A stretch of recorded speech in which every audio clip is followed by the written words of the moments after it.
সুবীর দাসের বইয়ের অনুপাত ও সমানুপাতের প্র্যাকটিসের 1 নম্বর কোশ্চেনটা করার চেষ্টা করব শর্ট ট্রিকের মাধ্যমে। তো প্রথমেই আছে h/b = 3:4, b/c = 5:7, c/d = 8:9 হলে h/d সমান কত? তার জন্য এটা করার জন্য আমরা শর্ট ট্রিক ব্যবহার করব। তো কি করব আমরা, h/b c/d আমরা লিখে নেব। তারপরে কি বলা আছে, h/b = 3:4, তাহলে 3:4টা আমরা এখানে লিখে নেব।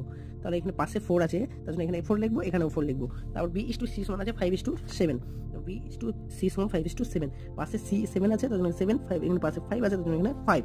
তো c/d সমান আছে 8:9, c/d 8:9, 8 আছে, তার জন্য এখানেও 8 লিখবো, আবার এখানেও 8 লিখবো। এবার কি করবো না, কি চেয়েছে, h/d সমান কত, তার জন্য এটাকে আমরা গুণ করে নেব।